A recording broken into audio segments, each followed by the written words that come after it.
It's great to be back here in Iowa. I will tell you, I left South Carolina and it was hot, and everybody's saying, oh, you're coming to the Iowa State Fair. You know it's going to be hot. And I'm always like, you know I'm from South Carolina, right? But we don't sweat there, we glisten. So I'm not going to go into too much about me. I think you guys know I was born and raised in rural South Carolina. Went to a public university, Clemson University, go Tigers. Graduated with a degree in accounting. I'm not a lawyer, I'm an accountant. And went on and served 2 terms as governor of South Carolina, took a double-digit unemployment state, turned it into an economic powerhouse. And then I went to the United Nations, and I took the kick me sign off of our backs, and we were respected again at the UN.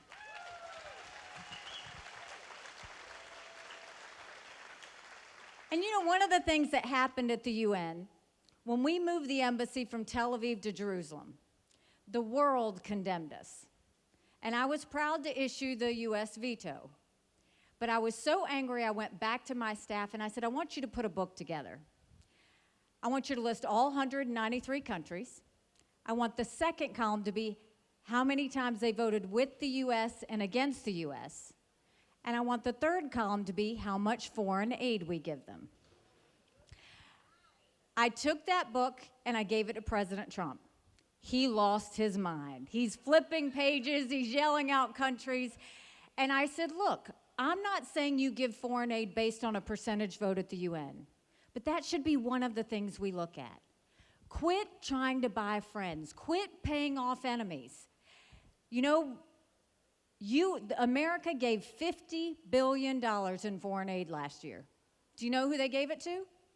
Pakistan, that harbored terrorists that tried to kill our soldiers.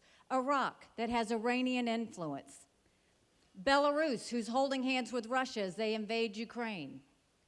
Communist Cuba, who we named a state sponsor of terrorism and who's putting up a spy center off our coast. And the one that makes me sick to my stomach, we gave money to China. How weak do we look? When I am president, we will no longer give money to countries that hate America. That's a promise.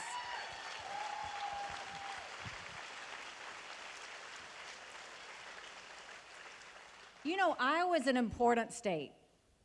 Not because of the caucuses, that's an important thing, but for our national security. Food security is national security.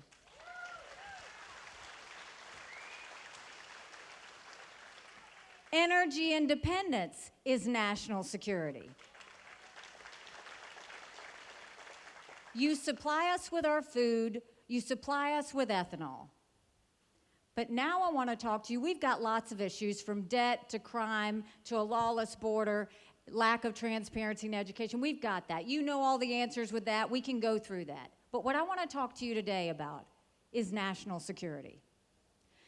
Because right now, if you look at what we're facing, we've got national threats from all around. You can look at it. You've got Iran building a bomb. You've got North Korea testing ballistic missiles. You've got China on the march, right? You've got Russia invading Ukraine. But make no mistake, none of that would have happened had we not had that debacle in Afghanistan.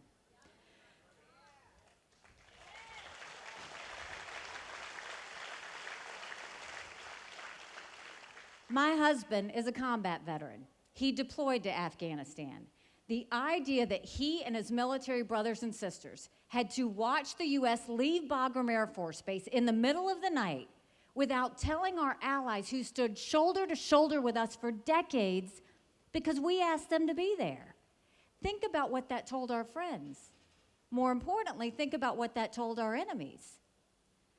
But now I want you to think about the biggest national security threat that we face, and that's China.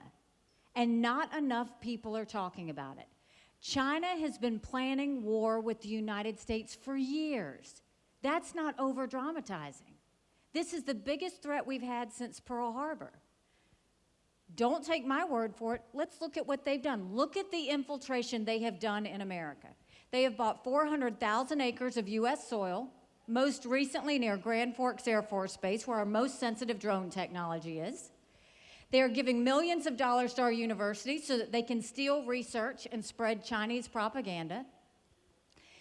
They have sent enough fentanyl last year that would kill every single American. 75,000 Americans last year. We've had more people die of fentanyl than the Iraq, Afghanistan, and Vietnam wars combined. Don't think for a second China doesn't know what they're doing. Then you look at the fact that they have their Chinese front companies lobbying our members of Congress on behalf of the Communist Chinese Party. We now know that they have malware embedded in our systems, our network systems, our infrastructure systems, our communication systems, our power grid. And we're trying to find out where the code is. But if they have that code, that means they could disable us, especially when it's near our military installations or when it's just the general public. Then you go and you look at the fact they steal $600 billion worth of intellectual property from us every year. We open a new Chinese investigation on spying every 12 hours in this country. Every 12 hours. And then you look at what they're doing with their military. They've built up their military. They have the largest naval fleet in the world. They have 350 ships. They'll have 400 ships in 2 years. We won't even have 350 ships in 2 decades. Their military is 2 million strong. Ours is 1.4, and our recruitment is 25% down. They are building up hypersonic missiles. We've barely gotten started. They're doing artificial intelligence. They're doing cyber. They're doing space. They are now the biggest developer of neurostrike weapons. Neurostrike weapons disrupt brain activity so that they can use it against military commanders, or they can use it against groups of the population. Think about all of those things. And what are we doing? Totally distracted. We're talking about a bunch of other things that don't even matter. Because you know what? All of these issues are big issues. But if we don't have national security, none of it matters. What should we be doing? We need to take China head on. The way you do that is you say China will no longer buy any American soil whatsoever.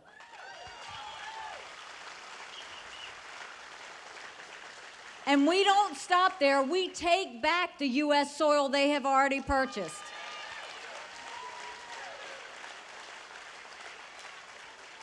That's a problem for our farmers, and you know they bought the #1 pork producer in the country that's right here in Iowa, right?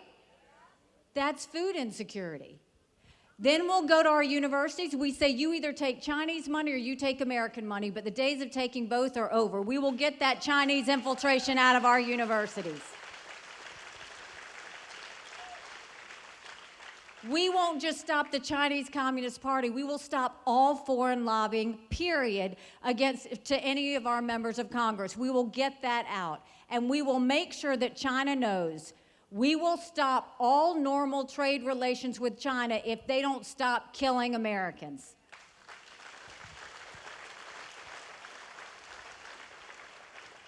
There's a list of cyber technologies that we don't want China to have because it builds up their military and it threatens America. The Biden administration approved 70% of those requests last year. We will turn that list into a blacklist, and we will stop sending any technologies to China that could hurt America. And we will build up our military. A strong military doesn't start wars. A strong military prevents wars. We will make sure they're strong. We'll pull down the bureaucracy. We'll pull down the red tape. We'll stop favoritism with defense projects. And we will make sure our military are strong and ready and protected.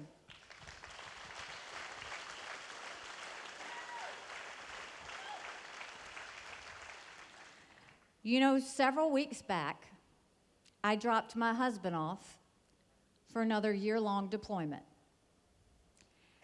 I dropped them off at 4 a.m., and I watched him and 230 soldiers pick up their 2 duffel bags of belongings to load a bus to go to a country they'd never been, all in the name of defending and protecting America. They're willing to sacrifice their lives and their families because they still believe in this amazing experiment that is America.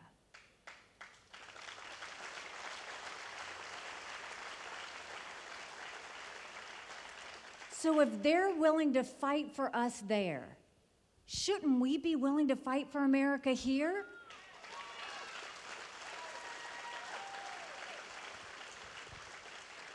We have a country to save.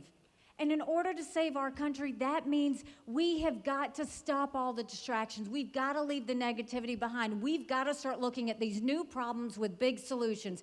And we need to understand that we have to focus on everything from debt to crime to a lawless border to our national security. But if we do this, if we go back to our national purpose, we can get back to a place of strength. Because right now, you look at our biggest enemy, and what's happening? You're inviting them to the dinner table. You're inviting them into our home. You're inviting them to compete with us. That's not what you do with an enemy. You stomp an enemy out. We can do that. But we have to stop all this craziness like gender pronouns in the military.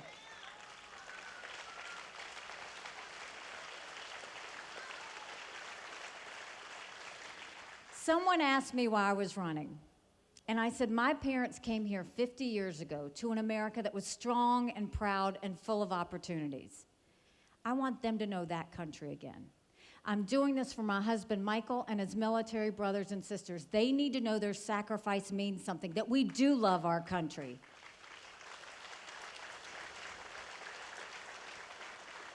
I'm doing this for my daughter, because she just got married and I saw how hard it was for her and her husband to buy a home. And I'm doing this for my son because I have watched how he has been nervous to write papers of things he doesn't believe in because that's the only way he's going to get an A. That's wrong. That's not us. That's not America. For the first time in our country, 78% of Americans don't think their kids are going to live as good of a life as we did. We can't be okay with that. I'm not okay with that. But what I will tell you is if you will join me, not only will we take back our national security and be strong again, we will get our economy back in shape and understand the value of a dollar. We'll value every person and know that government works for the people and not the other way around. And we will make sure that America is strong and proud and back on track. Join us at NikkiHaley.com. God bless you all. Thank you so much.